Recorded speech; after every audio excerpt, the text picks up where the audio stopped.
Hello and welcome back to Reading Past Midnight. I'm Ron Rutstein, your host, and I have a special guest with me today, Professor Michael Taub. You still have the title? The title stays with you till you die. All right, so he's older than I am, and he is retired. But we're going to be talking about his book. He edited Israeli Holocaust drama. So this is going to be obviously in the Genocide reading project. Did you translate all of these? No. Did you translate any of them? Yes, two of them. Okay, so we'll talk about those two in a minute. I just wanted to remind people we still have not reached 100 subscribers yet, but when we do, I will be giving away this very nice copy of Hawthorne's Tales and Sketches. All you have to do to enter the contest is make some sort of a comment below. You can just put a little exclamation point if you want, so that I know you were there, and then I will at random choose from all of the people who have made some sort of a comment during the process until we get to 100. We slowed down. We were at 23 for a while. We did get to 24, but we're in a little bit of a rut here. So get your friends to subscribe, resubscribe, just participate, share the channel. Hopefully there are a few people enjoying this other than my one or two viewers that are semi-regulars. And so we'll move on right now. Israeli Holocaust drama. This came out in 1996. 96. First edition. By the way, you can still get first editions. Mm-hmm. I don't know if they ever did any more printings yet. I'll put a link below in case you're interested in reading this. So this consists of 5 dramas. Is it 5 dramas? I think, yeah.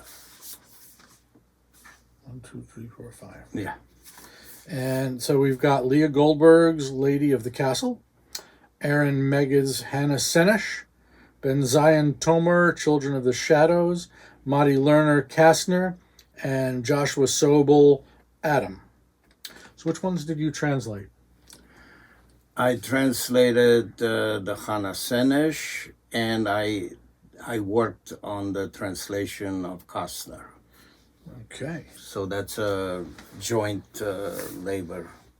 Who'd you translate that way? Was that Barbara? It's what? Was it Barbara that you translated? No.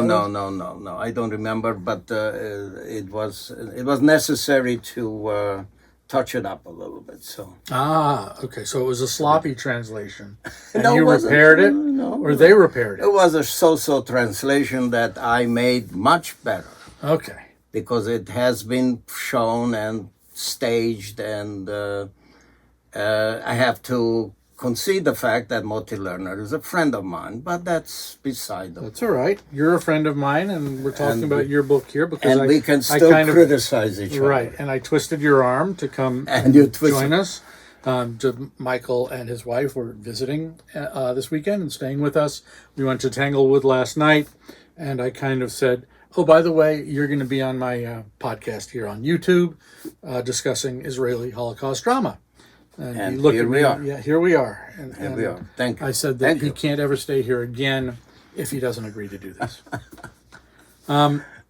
Yes, sir. So, just to give a little bit of your background, you Sure. are Romanian. Correct. Your parents are Holocaust survivors. Correct. And you came to the United States or to Israel first? First to Israel. First to Israel when you were how old? I was 15. Okay. And then you came to the United States. And then came to the United States after I finished my Army service, high school and Army service. Then came to New York and went to undergraduate at Brooklyn College. Okay. And since you've been professor of literature at a number of schools, focusing on drama and modern literature? Focusing on, well, first of all, let's say Jewish literatures, which includes Yiddish, Hebrew, in general, Jewish topics, definitely East European milieu. And my degrees are in comparative literature. It means that I can handle everything from Homer to Beckett. And do you Otherwise, compare Homer to Beckett? Because that's no, quite a stretch. No, there. no. What I'm trying to say is that need be, I can teach British and French and German and Italian and name it, mainly continental, kind So of European. if you combined Beckett and Homer, you would have Waiting for Odysseus, right? Thank you very much. Thank you. So you want to talk about Kastner first? I will talk about this collection, and before touching on a particular place, I think it's necessary to recognize the problems that the Holocaust poses to an artist writing, whether in Israel, in America, in Europe, for the Israelis, because this deals with Israel. So hopefully your viewers are familiar with Israel's history. Well, I only have 2 viewers so far. Well, okay, 2 viewers. Well, one more, and that's a crowd, you know. Yeah, but that's anyway, we'll take that. As everybody knows, the state was formed in 1948, following the Holocaust, of course, and a new generation of Israelis came about. Lots of them, the younger ones, growing up in Palestine, so-called Palestine, under the British mandate. And the older generation, there were a lot of Holocaust survivors who came in and started a new life in Israel. So it was an interesting mix of the locals, of the so-called natives, and the Europeans, East Europeans, who survived the horrors of the Holocaust and build a new state, build a new life, because the state was there. The Brits eventually signed over the country, like they did with India, Egypt, and so on in the late 40s. And so the State of Israel was formed, and there was this what they called the new Jew that emerged. The new Jew being the one who's not afraid, who's not humiliated. He's not the ghetto Jew of the 1910s, 20s, 30s, the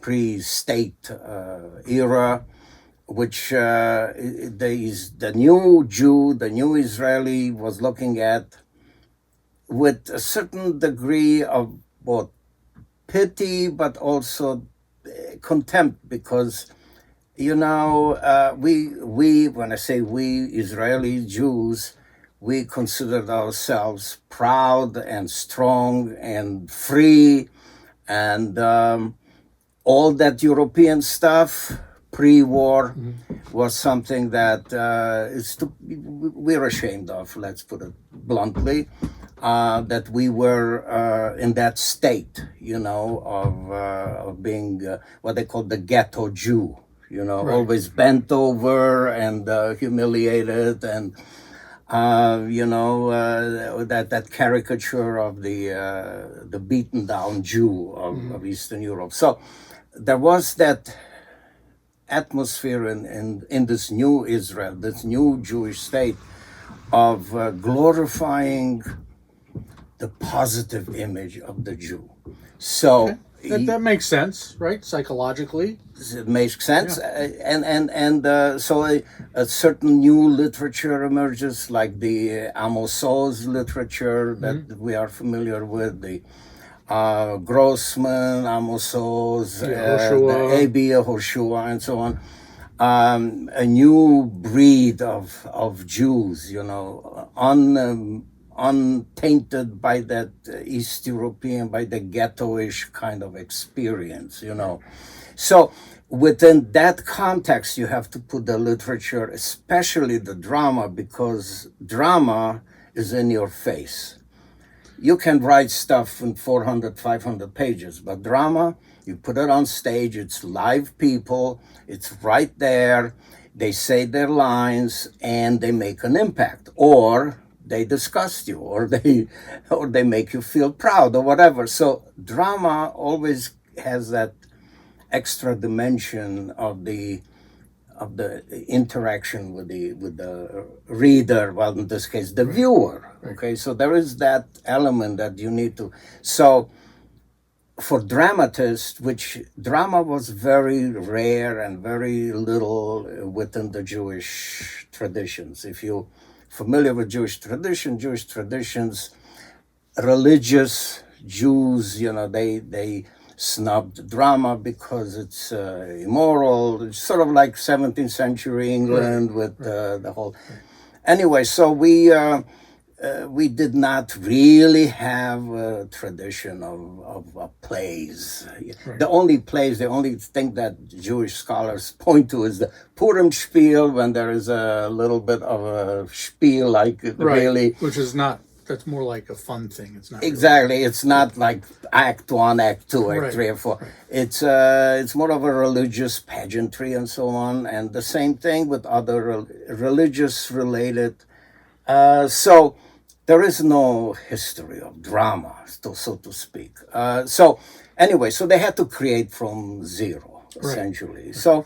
So you have people like in my collection, the Motti Lerners, Kastner, and Sobol. I like to mention Sobol because outside of Israel, he's the best known Israeli, I would say, writer, even more than people like Amos Oz and so on. It's difficult to digest that, but I tell you, you say Joshua Sobol from London to L.A. in the drama world, in the theater world, they know because he wrote one play called Ghetto. Okay, yeah. And I don't have it here because it's been published separately. You can get it through Amazon. So that's why it's not in my collection. But I have to talk about Ghetto because if there is one play about the Holocaust that exemplifies the Israeli attitudes about this event, is Ghetto. Okay. So that's why I think it's important to mention. So Ghetto is about the Vilnius ghetto.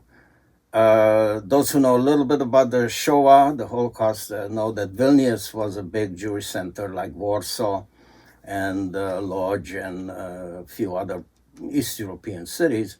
So in this ghetto, the Germans came early there in 1940s, 40 actually, and the Germans had ghettos first before the concentration camps. Separation was step one. So they had their I don't want to get into because it gets a little scary what they did, but the Jews that they wanted done with were shipped out of the ghetto and killed in a forest nearby. It's called the Ponar Forest, which is has been memorialized in poetry and so on. Outside of Vilnius, where they killed something like 100,000 people. Mass graves like Yevtushenko has the Babi Yar, which is similar, where they, and then eventually, of course, 41, 42, they started with the concentration camps. But anyway, so the point here is that in this ghetto, where the Jews were allowed to administer their own affairs, the Germans implemented something that's called the Judenrat. Right.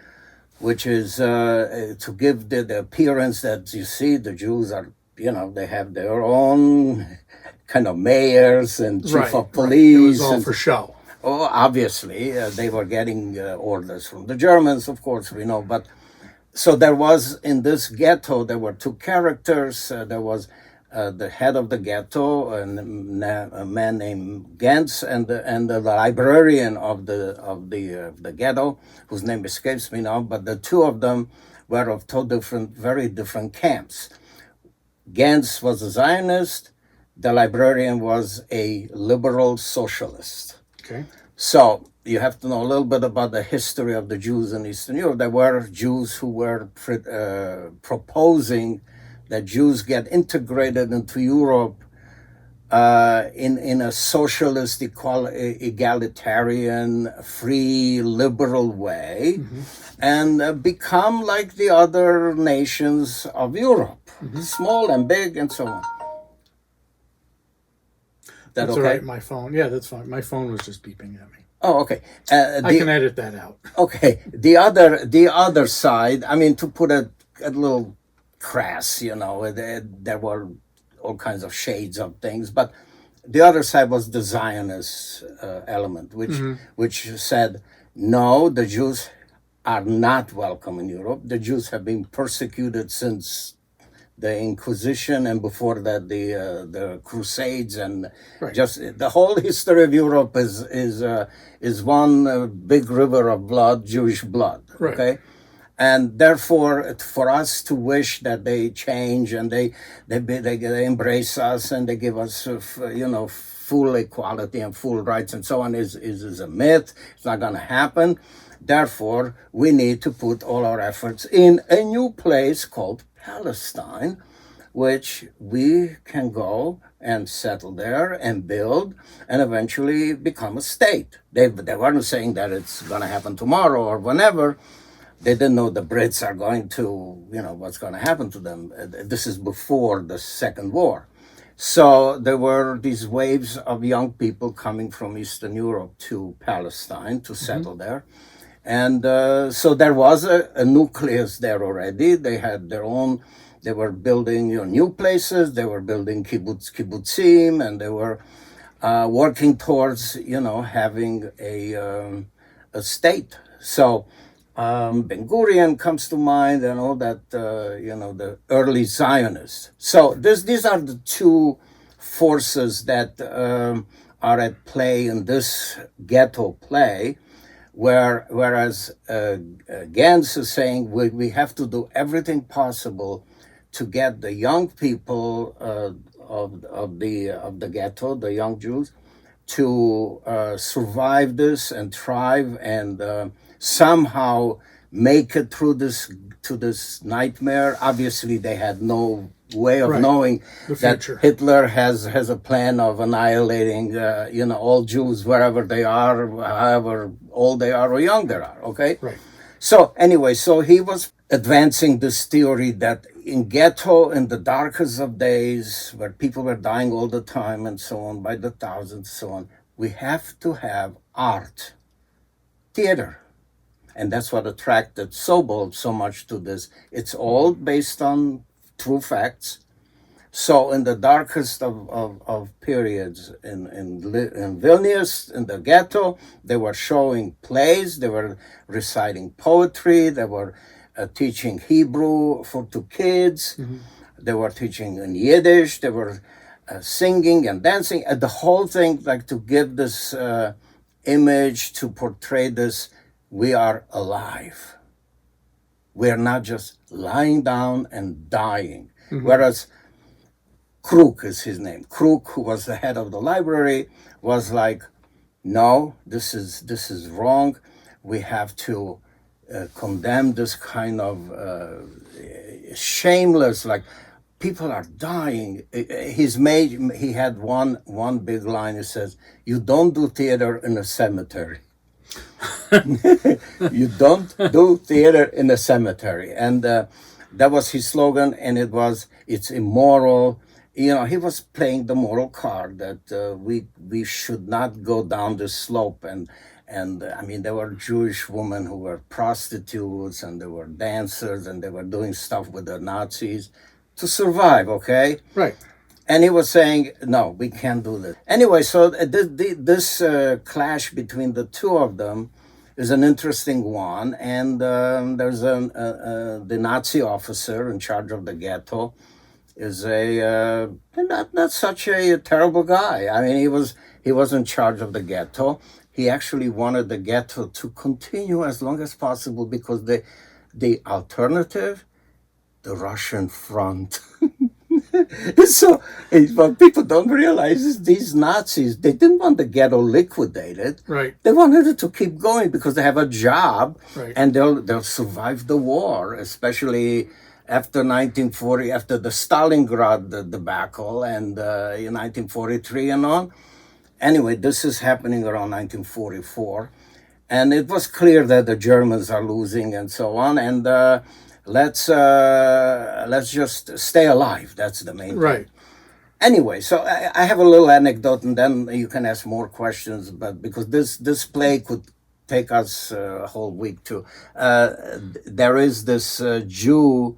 His name was Weisskopf. Now, if your viewers know a little German, Weisskopf is a smart head in German. Okay. Weisskopf, who was found a way to get the Germans to let people.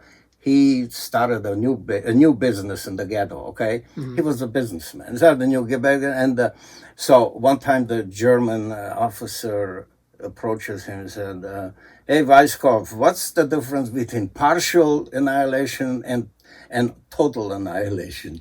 And the answer is, well, when you guys kill 10,000 of us, that's partial annihilation. But when they kill me, it's total annihilation. I mean, this is the kind of stuff that the play is based. And there is music, and there's dancing, and there's shows, and there's it's a very well done piece of theater. And it's been done. I've seen it done in New York. I've seen it done on a college campus. I've seen it done. It's a very successful because it's got all kinds of interesting political stuff, and it's really not based. It's not in a concentration camp. It's not a ghetto. Is not a concentration camp, but it's as close as you can get to one. So this is perhaps the most famous Israeli play, is a play about the Holocaust. Okay, so that's Ghetto. So I want to read that. I've got to go find a copy of it. Not in your book. No, you can get it through Amazon, Right. no problem. Okay, so let's move to this book. Let's talk about the. Is it Kastner? Is that the one you like better? No, it's Kastner or Hannah Senesh. Okay. But obviously we're not going to be able to talk about all five because that's going to take forever. That's okay. So tell me about Chapter Kastner. 2. Yes, Kastner. Kastner is a real person. He lived in Budapest. He was educated in Vienna, spoke German. He was a lawyer by training. The Germans came into Budapest spring of 44. A little side, this is where my mother was deported from northern Romania, which was part of Hungary. Kastner was working with there was a Jewish community there who had a Jewish president of the Jewish congregations, rabbis, and so on and so forth, to save Jews, essentially. Right. At the time, right away, they were put in ghettos and they were sequestered. They had houses that were designated for Jews, and the Jews had to wear the yellow star and all the other paraphernalia that went along with Nazi occupation. But the point is that this is towards the end of the war. So this is 1944. You can already, in some parts of Hungary, you could actually hear the cannons, the rumble of the Soviets winning the war, and so it's like, okay, there were even rumblings. There was some talk that within the Reichstag, the high ranks of Germany, military, and there were talks about how to end the war and save our skin. Basically, secretly, they were trying to find cables to find some contact with the Allies, and so that's been documented. Even big shots in the German hierarchy. So this is the place where the last Jews of Europe were basically 80% or so annihilated. 500,000 Jews were in Budapest. And of course, if you know a little bit the story, it was Eichmann's Jews, because Eichmann came in. He was the butcher of Berlin. the movies, of course, if you've seen Eichmann, the movie that was made later, it was amazing. The capture of Eichmann, which is really incredible. Right. That was from the house on Garibaldi Street, or was that Correct, from, Garibaldi Street, the house on I Garibaldi. read that. Yeah. Yes, there is, of course, documentaries, but there is the films. Anyway, so Eichmann is the main architect of this, even though they're losing the war. There's no way. The Americans, as you know, in June, when they landed in France and coming from the west, the Russians coming from the east, and it was just a matter of months, maybe weeks before the whole thing is over. He had this mania, obsession that as long as there are Jews that we can kill, we will kill them. Right. No question asked. Don't care what's happening at the front. Didn't he say in his trial that he didn't agree with the policy of killing all Oh, yeah. I was just carrying out my No, orders he was just because- carrying out. No, he wasn't just carrying out. He was obsessively. There were people even in Budapest, Nazis, and they were documented. They testified after the war that they were pointing out that, look, this is a lost cause here. We're losing. And he was shipping people to Auschwitz. And in another side story, the most famous rabbi at the time, the Satmar Rebbe, was in Hungary, Romania, and he was able to, he had followers who had money and so on, that they put him on a train that actually did not go to Auschwitz, went to Switzerland.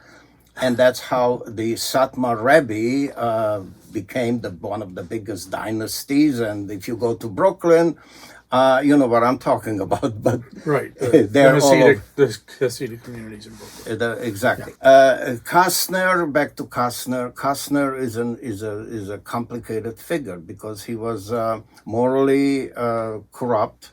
He had an affair. He was married, had an affair. He talked to Eichmann and his buddies, like they actually were spotted at a cafe or nightclub, but they were drinking and stuff, and they were saying that he's selling out and that he wants his family to survive and so on. No, he could have gone with him by himself away, because he had diplomatic papers and so on. He could have gone to Switzerland or someplace. No, he didn't. He stayed till the last minute. Now, he was saved because the war was over and not because he stooped the Germans with money. He was able to handle with them, to handle is the German word for do business with them, because he spoke their language. He had no accent in German. Spoke with the Germans, okay, let's go for a drink. And plus, that the Soviets are like 100 miles away. Yeah. And when they come in, I'm going to tell them that you were not such a bad guy. And so he was doing this kind of stuff. And people, after the war, a bunch of crazy right-wingers in Israel killed him. Killed him because he did business with the devil. He sold his soul to the devil. Really? Now, 1,700 people were put on a train. It's called the Kastner train. 1,700 people were put on a train. I think that's the train that the Satmar Rebbe was on, and went from Budapest because Eichmann said, you are going to go free, you're going to Switzerland. Because there were some trains that he said so, but then they ended up in Auschwitz. Okay. Right. Okay. Take all your belongings because you're going. Yeah, they take all the belongings. They get to Auschwitz and they take them because they had Canada was called a big place where all their belongings were thrown together. But anyway, so here it is. 1,700 people made it to, and then. One of them became a professor at Brooklyn College and wrote a book. And somebody else together wrote a book, Kastner's Train, to exonerate, to show the world that sometimes you have to do business with the devil in order to get something done. Something done. Okay, so that's another Holocaust. It's another wrinkle in the story that very highly. I mean, it was controversial, and there were people. Oh, we shouldn't glorify Kastner. He was, he did this stuff, the terrible stuff, and so on and so forth. And two or three guys, I don't know how high up it went, got an idea. We're gonna just ambush him on his way home. He was a journalist, Kastner, in Tel Aviv. Well, in Tel Aviv, they killed him. They didn't kill him in Budapest, but they killed him in Tel Aviv. Right. Okay, so that's the end of Kastner. And so this person, Lerner, who put on the play, he was under so much controversy. And why are you glorifying that? He's not a hero. He's this, he's that. Back and forth and back and He's forth. both. He's both. And he's what they call sometimes a tainted hero. He's not, he had his weaknesses. Yeah, he was a womanizer. Yes, he liked to drink. Yes, he liked this. He was German educated and so. But he was there until the last minute. Right, and he was saving lives. And he was saving lives. So that's Kastner, and that's the story. And I actually met his daughter, who has been doing a lot of work to resuscitate her father's name. And I mean, he was buried somewhere in Israel. Nobody knows, in a godforsaken place. So they, changed it so that people can come and give them, the tribute that he deserves. And I believe that just like if you know the story of the Swedish diplomat. Yes, I vaguely remember. Now, also operating in Budapest, who saved thousands and thousands of Jews. And then Hannah Senesh, I'm shifting, I don't know if you're going to ask me about Hannah Senesh, but Hannah Senesh is another story that happens in Budapest. Okay, Also. so Kastner is basically the story of his life at the end there of the war. The wheeling and dealing with the Germans. Okay, so it's a The end moral of the war. question: is the lives he saved worth the price that he paid Exactly. to do it? Exactly. Absolutely. That's a good way of putting it. I Yeah. didn't think, but yes. Yeah. So Yes. okay, so it's a moral dilemma. Moral dilemma, And- no question. And he lived his life. He solved the moral dilemma by doing what he had to do which maybe came naturally to him. Maybe that's his personality. But he utilized it in such a way that he was able to save lives. Correct. Excellent. Correct. Had he just saved his own life, I would go along with, you see, he's selfish. He did it for his own self. Or took his family out of the country. No, he did not. But had he done it only to save his own life, we wouldn't have a play about it. Exactly. Nobody would care. Okay, Exactly. he saved himself. Well, we'll leave him alone. Hannah Senesh, for those who don't know, Hannah Senesh is a historical person. She's a young woman growing up Jewish, very liberal in Budapest in the 1940s. And the Nazis come to power, and then all the measures, all the persecution, everything that the Jews went through in Europe at the time, no ghetto and no concentration camp yet. Okay? This is early 40s. Now, what she did is very unique because she was a young girl in a Jewish high school because they would not allow Jewish students in the regular high school, so they had to form their own units.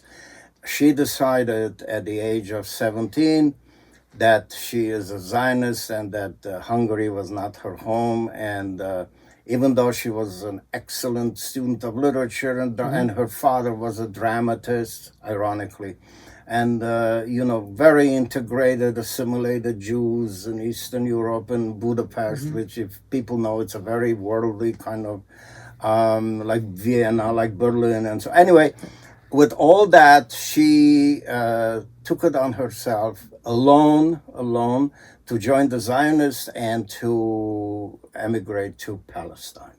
So at 17, she emigrates to Palestine and works on a kibbutz at first, and then joins the British Army fighting the Nazis now in Europe. Right. British Army had a group of soldiers called the Jewish Brigade. Right. I know that. And in the Jewish Brigade, you had to qualify. It was not enough to be Jewish to be in the Jewish Brigade. You had to have to be young. You have to have strength. You have to sometimes know some languages that they required. So she worked very hard to be, as a woman, young woman, obviously. When she came for the interview and said, you're going to have to jump out of an airplane because we're training you to be a paratrooper so that we can drop you behind the enemy lines. And she said, absolutely, no problem. And she went with, ironically, where did they train? In Egypt. So think about it. Jewish men and women from Palestine are training under the British Army in Egypt. Yeah. And they had British uniforms and the whole thing. Right. And then she went through the whole training, and eventually they did drop her behind the enemy lines. Mm-hmm. They were flying from Yugoslavia to that area. They dropped them.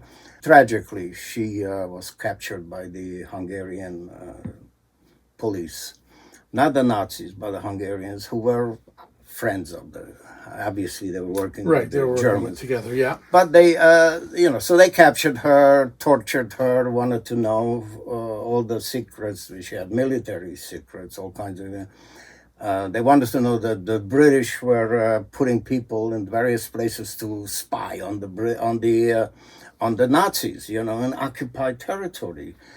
Because they would stand out, but she, as a Hungarian, could pose as a, just a normal person.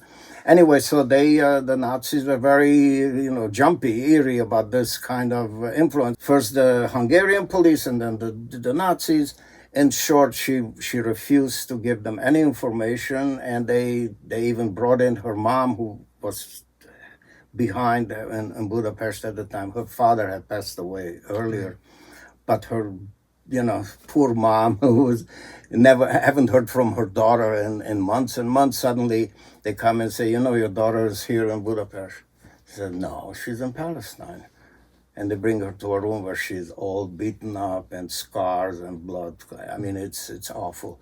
And so she's held in prison because the Germans the police, the Gestapo, and they wanted information. If they kill her, they don't get any information. So they wanted her alive, but beaten up and tortured and all that. So she went through this whole thing and wouldn't tell them a word about her mission. And she had all kinds of delicate and very important information. And she wouldn't.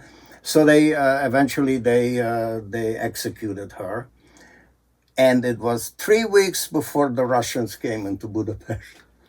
Think about that. Yeah. Yeah. So she, poor woman, young woman, and eventually when the state of Israel, 48, in 1950 or 51, I don't remember exactly, they brought her remains from Budapest to what's the National Cemetery on Har Herzl in Jerusalem. So she is definitely some people say Anne Frank of Joan of Arc, they make those comparisons. Anne Frank did not shoot a gun. Right. Okay. Right. And Joan of Arc didn't have access to a gun yet. And Joan of access plus she didn't believe in Moses and David and those people. Anyway, but it's an interesting. There are schools called after her, and streets and institutions. Mm-hmm. So it's very important to recognize that within the Israeli public and so on, there's Hannah Senesh, the archetypal hero of the Holocaust, and there's Kastner, who is this controversial. You might have this opinion, that opinion of him. Hannah Senesh has not saved one Jew. Right. Kastner saved at least 1,700. That is clear. Right. We don't know how many others. Okay. Right. Have your pick. I think it's easier maybe for the general public to relate to a soldier in conflict, right, rather than someone who is sneaky, behind the scenes, kind of willing to compromise morality and ethics and so on. Right. Yes, absolutely. Yeah. And the person who is more willing to compromise to get things done is probably going to get more done. Yes. I think. Yes. I think. The lessons of history. Yeah.